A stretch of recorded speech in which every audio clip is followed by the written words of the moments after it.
오늘 성경 말씀 마태복음 12장 33절부터 37절까지 말씀입니다. Our today's scripture is from Matthew chapter 12, verse 33 to 37. If you have a Bible, open to Matthew chapter 12, 33. 여러분 성경 마태복음 12장 33절 펴시고 오늘 같이 말씀을 나눠보고자 합니다. 여러분 성경 마태복음 12장 33절 말씀입니다. 사도행전 이전에 2장에 보시면 예수님의 제자들에게 처음으로 성령이 임하는 장면이 나옵니다. 근데 이들에게 성령이 임했다는 그 두 가지 증거가 나타났습니다. 하나는 이들 머리 위에 성령이 불의 혀와 같이 그렇게 임했다고 성경은 기록하고 있고, 또 다른 하나는 이들이 방언으로 말하기 시작했다고 기록하고 있습니다. The chapter 2 of the book of Acts starts with a scene in which the Holy Spirit came down upon the disciples of Jesus for the first time in Christian history. The presence of the Holy Spirit with them was shown through two signs. The flames of fire like tongue rested on each of them, and they began speaking in tongue. 성령께서 이들의 혀를 주관하셔서 하늘의 언어인 방언으로 말씀하게 하셨습니다. 또 제자들이 성령의 주관 아래 들어갔다는 증거가 제일 처음 나타난 것은, 오늘 본문을 사도행전 2장을 통해서 알 수 있는 것은 바로 그들의 혀였다는 것입니다. 그들의 언어가 변했습니다. The Holy Spirit controlled their tongues, that they spoke the heavenly language, which is we call tongue, speaking in tongue. And it was their tongue that showed the presence of the Holy Spirit with them, that they were being filled with the Holy Spirit. 여러분의 혀는 어떻습니까? 여러분이 예수님 믿은 후에 여러분의 혀는 어떻게 변했습니까? 여러분의 혀가 성령의 통제 아래 있다는 것을 보여주고 있습니까? 또 여러분의 혀가 여러분의 믿음의 사람인 것을 보여주고 있습니까? How about your tongue? Does it show that you are under the control of the Holy Spirit? Does it show or testify that you are a believer? Does it show that you are filled with the Holy Spirit? 오늘 마태복음 12장 33절과 37절에서 예수님께서는 나무와 열매에 대한 짧은 비유를 통하여서 우리의 혀가 성령의 통제 아래 있어야 하는 이유를 세 가지로 말씀하고 있습니다. In Matthew chapter 12, 33 to 37, Jesus tells us a short parable of tree and its fruit. In this parable, he gives us three reasons why our tongue should be under the control of the Holy Spirit. The first reason is that your speech reveals who really you are. 첫 번째는 당신의 말이 당신의 본래 모습을 드러낸다는 것입니다. 바리새인들은 겉으로 보기에는 아주 경건하게 보인 사람들이었습니다. The Pharisees were the ones who looked very pious and religious. I want to show you the picture. This is the picture, modern representation of the Pharisees. We're not sure how they dressed, how they looked, but this is just replica of our imagination based on historical researches of Pharisees. 여러분 보시는 사진은 옛날에 바리새인들이 정말 저렇게 입었는지는 모르겠지만 학자들이 연구해서 지금 다시 만들어 본 바리새인들의 모습입니다. 여러분 유대인들을 영화에서 보신 분들은 알겠지만 유대인들도 옛날에는 옷을 단순하게 입었습니다. 그냥 흰색이나 한 가지 색깔로. 아주 평범하게 입었지만 이 사람들은 어떻게 했습니까? 굉장히 컬러풀하죠. 그리고 머리에 남자들도 두건을 쓰고 숄을 걸치고 그 숄에는 그 술이라고 해가지고 길게 늘어진 그 옷술이 있죠. 굉장히 겉보기에도 평범해 보이지 않는 그러한 모습입니다. 그리고 손도 가지런하게 모으고 얼마나 그렇게 보입니까? And if you remember the common Jews in ancient time, if you see them in movies, they just clothed plain clothes. They just wore plain clothes like white color or gray color, just simple, like a skirt. All the people, men and women, they just dressed one piece. That's it. However, as you see that, they have some colors on their outfit, and they have shawl, and they cover their head with shawl, and they have tassels hanging on the shawl. So they look different. and even their posture is a little different. They just didn't look like a common people at the time. So whoever happened to see them, they will recognize them. They are the Pharisees. 그래서 누구든지 저 사람들을 보면 저 사람들이 바리새인이라는 것을 금방 알 수 있었습니다. 또 이들은 하루에 3번을 기도합니다. 아침 9시, 정오 12시, 그리고 오후 3시가 되면 그 시간에 어디에 있든지 간에 그들은 하던 일을 멈추고 가던 길을 멈추고 기도를 합니다. 분주한 길을 가다가도 사람이 아무리 많아도 길거리에 서서 손을 높이 들고 하늘을 쳐다보며 기도를 합니다. 심지어는 광장에서, 시장통에서도 3시나 또 12시나 9시가 되면 하던 일을 멈추고 손을 들고 하늘을 바라보고 기도문을 외웁니다. And they prayed 3 times a day. On 9 a.m., noon, and 3 p.m. Whenever they happen to be at that time, on a busy street or in the center of a plaza of the town, they just stop what they were doing and looking up and stretching out their hands like this and reciting prayers. So they looked really pious and religious, seriously serving the Lord. 그래서 이 사람들은 겉으로 볼 때는 굉장히 경건해 보였고 정말 진심으로 아주 진실하게 하나님을 섬기는 사람들처럼 보였습니다. 그런데 예수님은 이들을 어떻게 부르고 계십니까? However, how did Jesus call them? 여러분 마태복음 12장 32절 지난 살펴본 구절에 보면 예수님은 이들을 성령을 거슬러 말하는 성령을 회방하는 자들이라고 이들을 말씀했습니다. 또 마태복음 12장 34절에 보시면 독사의 자식들이라고 예수님은 이들을 부르셨습니다. In Matthew chapter 12 verse 32 that we discussed last week, Jesus called them blasphemers of the Holy Spirit. And in Matthew chapter 12, 34, today's scripture, he called them brood of vipers. 왜 예수님께서는 바리새인들을 이렇게 부르십니까? Why did Jesus call them that way? 예수님께서는 그들이 한 말씀을 듣고 이렇게 부르신 것입니다. 예수님께서 귀신 들려서 앞 못 보고 말 못하는 그러한 사람을 고쳐주셨습니다. 이것은 성령께서 역사하셨다는 증거고 하나님의 나라가 통치가 이제 예수님을 통하여서 이 땅에 임했다는 증거였습니다. Jesus called them that way, the blasphemers of the Holy Spirit and the brood of vipers, because he heard what they had said. Jesus healed a man who was blind and mute because of demon possession. This healing was a proof, undeniable proof that the Holy Spirit was at work through Jesus and that the kingdom of God, the rule of God had arrived. 그러나 바리새인들은 예수님께서 사단의 힘을 빌어서 이런 일을 행하고 있다고 말을 했습니다. 바리새인들이 이렇게 말하시는 걸 들으시고 이제 그들이 그렇게밖에 말할 수 없는 이유를 오늘 본문에서 12장 34절과 33절과 3절과 4절에서 말씀하고 있는 것입니다. But the Pharisees accused Jesus of using the power of Satan to expel the demon out of the man. Hearing what they had said, Jesus told them the fundamental reason why they could but not said that. In Matthew chapter 12, verse 33 and 34, this is what Jesus said to them. 나무가 좋으면 그 열매가 좋고 나무가 나쁘면 그 열매도 나쁘다. 그 열매로 그 나무를 안다. 독사의 자식들아 너희가 악한데 어떻게 선한 것을 말할 수 있겠느냐. Either make the tree good or its fruit good, or make the tree bad and its fruit bad, for a tree is known by its fruit. But of vipers, how can you speak good things when you are evil? 여러분 이 말씀은 긴 설명이 필요 없습니다. 다 들으면 이해를 합니다. You don't need much explanation to understand the meaning of this parable. 만약에 나무에 사과가 달려 있으면 그 나무는 무슨 나무입니까? Now, if you see apples on a tree, what kind of tree is that? It's a apple tree, right? 오렌지가 달려 있으면 어떤 나무입니까? What if you see oranges on a tree? What kind of tree is that?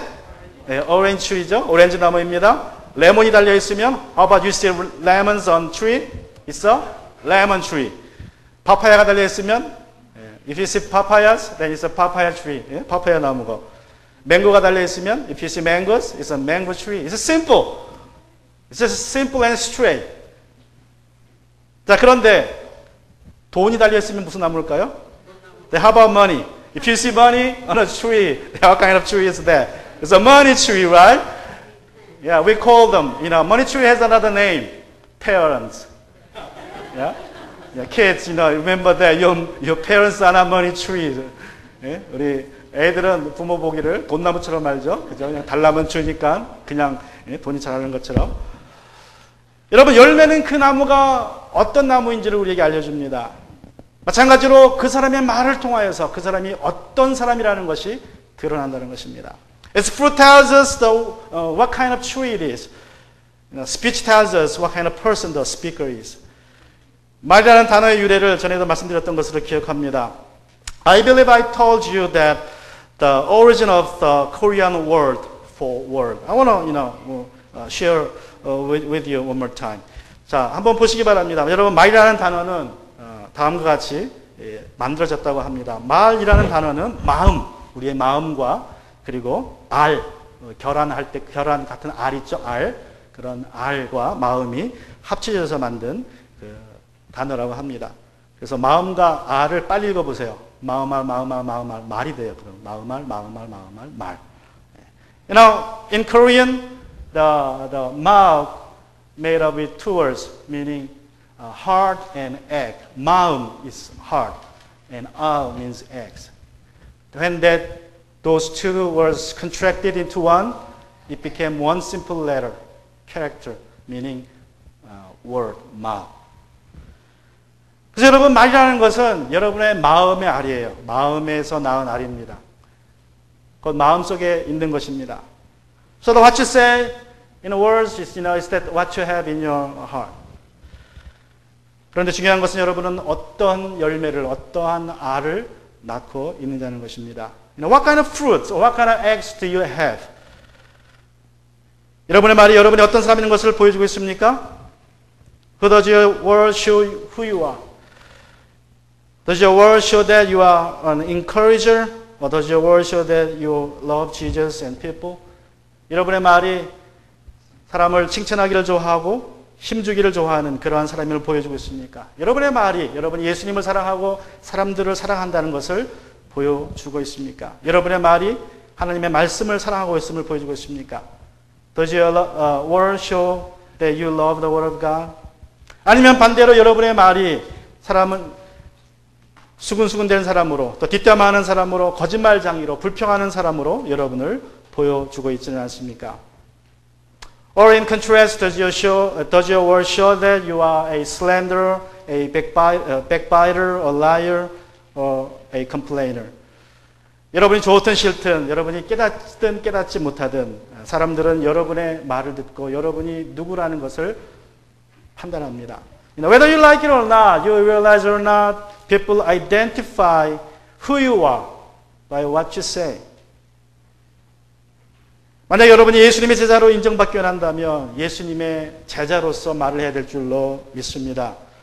And if you want to be recognized as a disciple of Jesus, you need to speak as one. 제가 한 가지 도움을 드린다면 여러분 성경을 매일 읽으시기 바랍니다. 특별히 잠언서를 많이 읽으시기 바랍니다. 여러분의 언어 생활에 큰 도움이 될 것입니다. I want to give you one advice about that. Read the Bible, Word of God, daily. Spend some time, 15 minutes a day, 20 minutes a day, then you will read the whole Bible in a year. 여러분이 하루에 15분, 20분 성경을 읽으면 1년 안에 성경을 읽게 됩니다. Especially, I recommend you to read the Proverbs, one chapter a day, then you will read it 12 times a year. It says a lot about how to use our tongue in a good way. 여러분 잠언서는 하루에 한 장씩 읽으시면 1년에 12번 읽습니다. 그럼 여러분이 이 잠언서를 통하여서 우리가 믿는 자로서 어떻게 우리가 언어 생활을 해야 될지 말씀해 줄 것입니다. 내가 하는 말이 곧 나의 모습이라는 것을 여러분 기억하시기 바랍니다. Remember your speech, identify you. And secondly, you speak what you have stored in your heart. 여러분은 마음에 쌓은 것을 말한다는 사실을 꼭 기억하시기 바랍니다. 마태복음 12장 34절 하반절과 또 35절입니다. In Matthew chapter 12, verse 34, second verse and 35, Jesus says like this. 마음에 가득 찬 것을 입으로 말하는 법이다. 선한 사람은 선한 것을 쌓아두었다가 선한 것을 내고 악한 사람은 악한 것을 쌓아두었다가 악한 것을 낸다. For the mouth speaks from the overflow of the heart. A good man produces good things from his storeroom of good, and an evil man produces evil things from his storeroom of evil. 이솝우화에 나오는 이야기입니다. 주인이 어느 날 이솝에게 이렇게 말합니다. 오늘 저녁에 귀한 손님을 초대했으니 세상에서 제일 좋은 요리를, 맛나는 요리를 만들도록 하여라. It's one of the stories of Aesop's fables. One day Aesop's master said to him, I'm gonna have a noble guest tonight, so go prepare the best food in the world. 저녁이 되자 사람들이 몰려들어옵니다. 이솝이 이제 음식을 가져 나오는데 전부 짐승들의, 온갖 짐승들의 갖가지 혓바닥으로 만든 음식이 나오기 시작합니다. 처음에 맛본 이 손님들이 그 혀가 너무나 맛있다고 칭찬을 했지만 계속 혓바닥만 나오니까 나중에 다 불평하고 돌아가 버렸어요. And that night all the guests were served with food made with various kinds of tongues of all kinds of animals. At the beginning the guests praised the host for the food, but at the end they complained because they were all served with just tongues, nothing but tongues. 그러자 이제 이 주인이 화가 나서 이솝에게 물었습니다. 어찌하여 혓바닥만 요리로 만들었느냐? The master rebuked Aesop. Why did you use only tongues? 그러자 그가 대답합니다. 주인님, 세상에서 혀보다 좋은 것이 어디 있습니까? 혀가 있으니까 말도 하고 노래도 하고 지식도 전달하고 얼마나 좋습니까? And Aesop replied, Master, nothing is better than tongue. With it we can speak, sing, and teach. Tongue is the best one. Don't you think so? 예, 주인이 다음날 다시 손님을 초대했습니다. 그리고 이솝에게 이제 장난 삼아서 이제 그럼 오늘은 세상에서 제일 맛없는 요리를 만들라고 명령했습니다. The very next day his master invited guests again. And he mischievously told Aesop to prepare the worst food he could find in the world. 그러자 이솝이 전날과 똑같이 혓바닥으로 만든 음식만 잔뜩 내놨습니다. 그러자 주인이 몹시 화가 났습니다. And Aesop prepared the same dish made with all kinds of tongues of the animal. And the master was enraged and rebuked him greatly. He said to him, the tongue is used yesterday. How come you brought it out again today? 어저께도 혓바닥으로 음식을 만들더니 오늘도 어떻게 혓바닥으로 음식을 만드느냐? 그러자 이솝이 대답합니다. 혀는 모든 다툼과 거짓말과 중상모략의 도구입니다. 세상에서 혓바닥보다 더 나쁜 것이 또 어디 있겠습니까? Then he said to his masters, the tongue is used as a tool for all kinds of discourse, lies, and slanders. What else do you think is worse than tongue? 여러분의 혀는 어떻습니까? 어떤 맛을 내고 있습니까? 듣는 사람에게 듣기 좋은 살맛 나게 하는 말을 합니까? 아니면 죽은 맛 나게 하는 말을 합니까? How do you use your tongue? In the best way or in the worst way?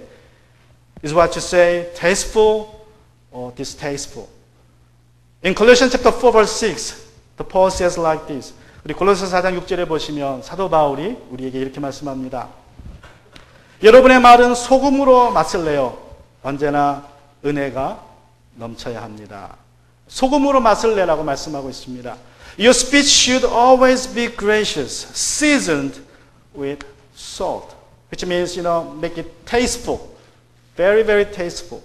And also, in Ephesians chapter 4, verse 29, he says like this. 그리고 예배소서 4장 29절에서 또한 이렇게 말씀하고 있습니다. 나쁜 말은 입 밖에 내지 말고 덕을 세우는 데에 필요한 말이 있으면 적절한 때에 해서 듣는 사람에게 은혜가 되게 하십시오. No foul language is to come from your mouth, but only what is good, for building up someone in need, so that it gives grace to those who hear.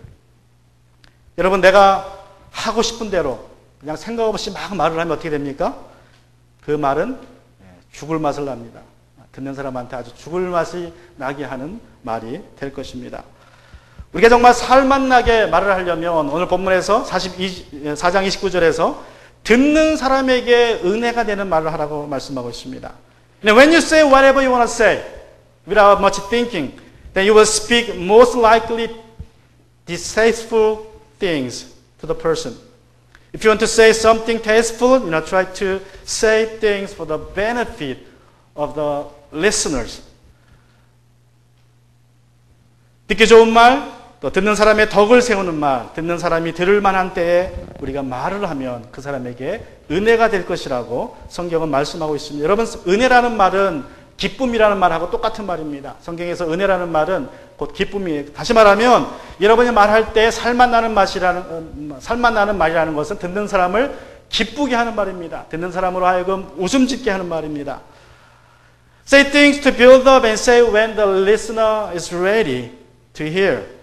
This way your speech will give grace to the listener. In the Bible, grace in Greek is the same word for joy. So giving grace means giving joy. When you say something, then the listener has to be joyful with what they hear.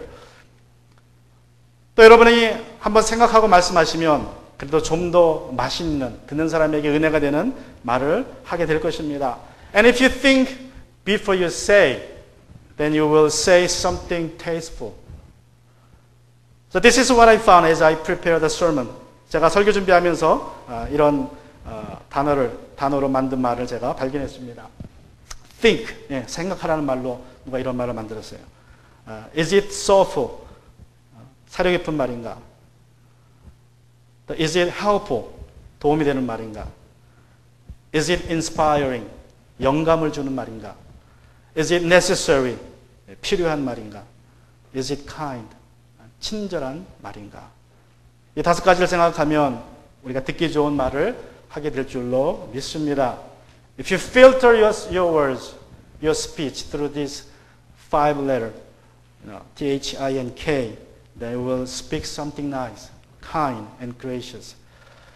그리고 여러분의 마음에 선한 것을 많이 쌓아 두셔야 합니다. 눈으로 들어온 것이 마음에 쌓였다가 다시 입으로 나옵니다. 귀로 들어온 것이 마음에 쌓였다가 다시 입으로 나옵니다. And store good things in your heart. What comes in through your eyes is stored in your heart and it will come out of your mouth sometime later. What comes through in your ears is stored in your heart and will come out of your mouth sometime later. 예수님께서 3, 4절에서 이렇게 말씀하십니다. 우리 마음에 가득 찬 것을 말한다. In Matthew chapter 12:34, Jesus said, "In our mouth will speaks from the overflow of the heart." 내가 말하고 싶어서 말하는 것도 있지만 내 마음에 쌓인 것이 나도 모르게 나온다고 예수님은 말씀하고 있습니다. 그래서 우리가 선한 것을 쌓아두어야 해요. 나도 모르게 그냥 내 안에 있는 게 그냥 툭 나오는 것입니다. We say something not only because we want to say, but also because what's stored in our heart overflows out of our mouth, unknowingly. This is why we should be careful of what we see and hear. 그래서 우리가 여러분 듣는 것과 보는 것을 굉장히 조심해야 됩니다. 선한 것을 들어야 하고 선한 것을 보아야 합니다. 영화도 그렇고 드라마도 그렇고 책도 그렇고 여러분 게임도 그렇고 노래도 그렇고 선한 것을 들으시기를 바랍니다. We need to hear and see something good, something nice. Watch movies and dramas selectively, what is good, and read books also, what is good. Play games, what is good. Nowadays, all kinds of medias promoting various things, various evil things, violence and promiscuity, homosexual, witches, all kinds of evil things they are promoting through these medias. So we need to be selective. 여러분 요즘에 모든 그 매체들이 다 만드는 것을 보면 정말 안 좋은 것들, 악한 것들입니다. 한국에서는 무당이나 귀신 이야기, 미국도 마찬가지죠. 주로 그런 이야기의 영화나 드라마나 소설들 보면 그런 이야기, 노래도 마찬가지입니다. 게임은 말할 것도 없습니다. 여러분이 아시는 것처럼 노래나 게임에는 또 영화에는 다 등급이 있죠. 그냥 매기는 등급은 아닙니다. 그죠? 정부에서 다 이유가 있어서 등급을 매겨놨어요. 그래서 여러분 생각을 하셔야 됩니다. 내가 그 영화를 볼 때, 내 그 노래를 들을 때, 게임을 내가 할 때에 나에게 어떤 영향을 미칠 것인가를 한번 생각해보고 우리가 조심해야 됩니다. You know, all the songs and movies and games, they are rated. I believe they are rated for reasons, right? The government knows what's going to happen when people use those, watch and hear those kind of things carelessly. Then, what's going to happen to their life and to the society. It matters. That's why they put some ratings on all kinds of medias. So we need to use our caution, watching and hearing those things. 사도행전 7장에 보시면 기독교의 첫 번째 순교자인 스데반의 이야기가 나옵니다. 그는 복음을 전하다가 동적인 유대인들에게 돌에 맞아 죽게 됩니다. 처형을 당합니다. In the book of Acts chapter 7, the story of Stephen, the first martyr in Christian history, is recorded. He was stoned to death when he was preaching the gospel to his people, the Jews.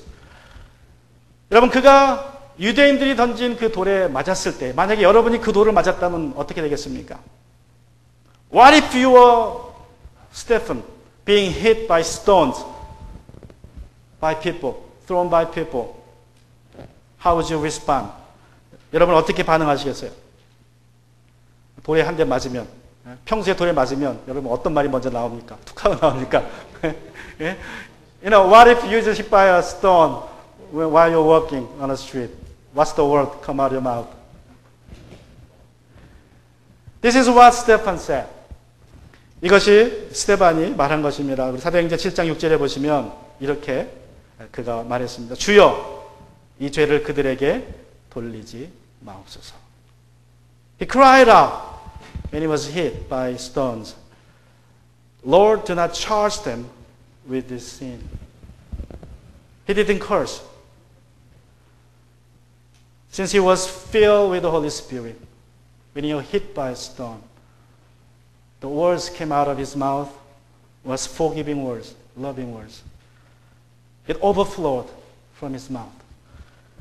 여러분, 그의 마음에 성령의 충만하기에 그가 돌에 맞아 고통받고 있을 때에도 그의 마음에서 툭 튀어나온 말, 그의 마음에서 나왔던 말은 용서의 말이었습니다.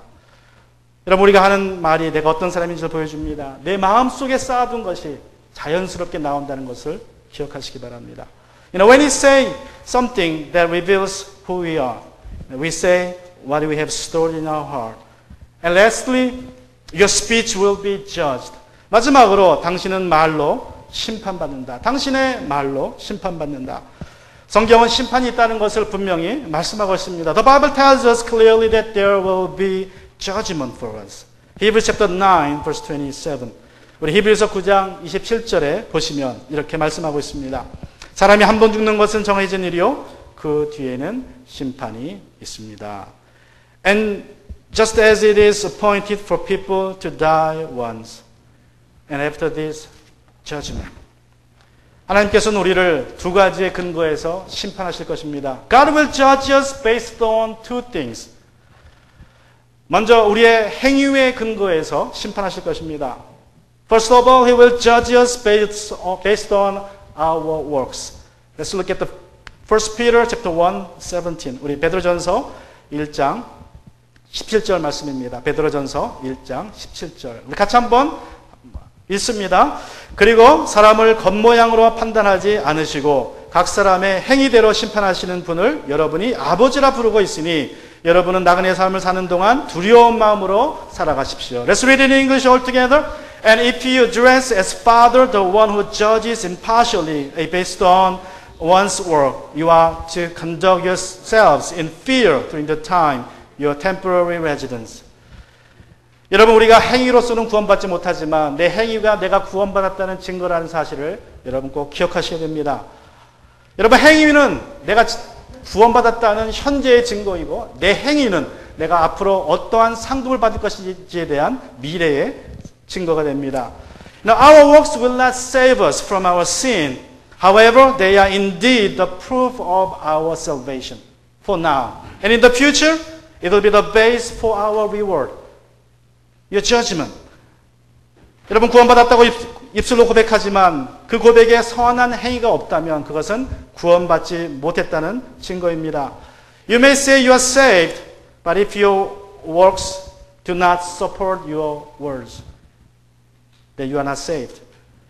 또 예수님께서는 마태복음 12장 36절 7절에서 우리는 우리가 한 말에 근거해서 심판받을 것이라고 말씀하십니다. Also Jesus says in Matthew 12, 36 and 37 that we will be judged based on our words.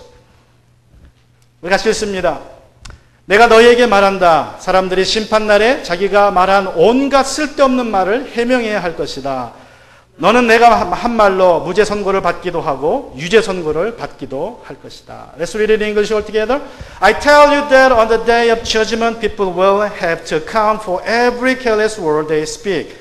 For by your words you will be acquitted and by your words you will be condemned. 여기서 온갖 쓸데없는 말이라는 것은 헬라 말로 에로고스라는 단어입니다. 에로고스. Careless word in Greek is one word. eros. 에로고스. 이 헬라 말에는 두 가지로 만들어진 헬라 말입니다. 이 에로고스라는 말은 여러분 보시는 것처럼 A라는 말, A, 접두사라 그러죠. 그리고 엘고스라는 말은 행위라는 뜻입니다. 행위, 일. 그래서 이 A라는 말은 없다라는 뜻이 없다. atypical 이렇게처럼 부정하는 뜻입니다. 그래서 엘고스라는 말은 뭐가 없다? 행위가 없다. 다시 말하면 열매가 없다는 뜻이에요. 말은 했는데 그 말에 대한 열매가 없다는 거예요. 그게 쓸데없는 말, 무익한 말이라는 것입니다. In Greek, careless word is ergos. This Greek word is made up with two words. Prefix a meaning no or not. Ergos meaning work. So the word ergos means no work. Careless words means no work. You say something, but there's no result for that. You say, I will do it, but you don't do it. It's ergos, careless word, empty word. 내가 무슨 말을 해놓고 그대로 행하지 않는다는 뜻입니다. 약속을 해놓고 지키지 않는 뜻이에요.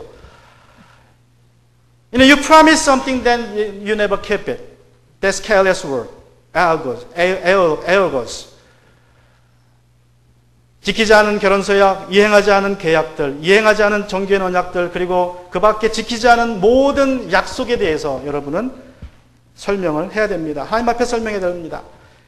여기에 근거해서 여러분이 심판을 받든지 상급을 받을 것입니다. About unfulfilled marriage vow, unfulfilled contracts, unfulfilled membership covenants, and all other unfulfilled promises you made. We'll have to explain before God. He will judge you according to these unfulfilled covenants and promises. 다윗은 시편 15편에서 이렇게 말하고 있습니다. 주님, 누가 주님의 장막에 살 수 있습니까? 누가 주님의 거룩한 산에 머물 수 있습니까? In Psalm chapter 15, David rhetorically asked this kind of questions. Lord, who can dwell in your tent? Who can live on your holy mountain? 이제 이러한 질문을 던진 후에 주님의 장막에서 천국에서 살 수 있는 사람들의 모습을 9가지로 설명하고 있습니다. Then he continues to explain and giving the answer. What kind of person would enter the tent of God and live in heaven forever? 제가 읽어드리면 우리 2절에부터 보면 이랬습니다. 깨끗한 삶을 사는 사람, 정의를 실천하는 사람, 마음으로 진실을 말하는 사람, 혀를 놀려 남의 허물을 들추지 않는 사람, 친구에게 해를 끼치지 않는 사람, 이웃을 모욕하지 않는 사람, 하나님을 업신여기는 자를 경멸하고 주님을 두려워하는 사람을 존경하는 사람입니다. 맹세한 것은 해가 되더라도 깨트리지 않고 지키는 사람입니다. 높은 이자를 받으려고 돈을 꾸어주지 않으며 무지한 사람을 해칠세라 뇌물을 받지 않는 사람입니다. 이러한 사람은 영원히 흔들리지 않을 것입니다. Let me read it. Verse 2. That the one who lives honestly, practices righteousness, and acknowledges the truth in his heart, who does not slander with his tongue, who does not harm his friend or discredit his neighbor, who despises the one rejected by the Lord, but honors those who fear the Lord, who keeps his word, whatever the cost, who does not lend his money at interest, or take a bribe against the innocent, the one who does these things will never be moved.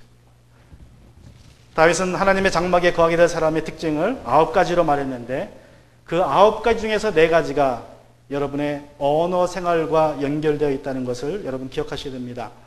마음으로 진실을 말하는 사람, 혀를 놀려 남의 허물을 들추지 않는 사람, 이웃을 모욕하지 않는 사람, 맹세한 것은 해가 되더라도 깨트리지 않는 사람이 하나님의 장막에 거하는 사람입니다. David listed 9 characteristics of those who would live in the tent of God. Surprisingly, 4 out of 9 characteristics are directly related to using our tongues.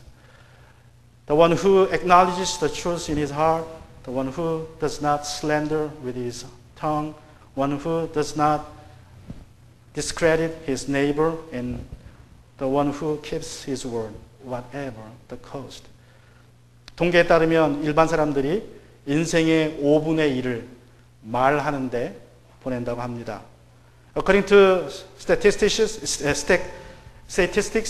the average person spends at least 1/5 of his or her life talking. 보통 하루에 50페이지 정도 되는 책을 쓸 수 있는 말을 한다고 합니다.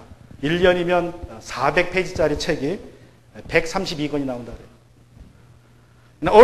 Ordinarily, in a single day, enough words are used to fill a 50-page book.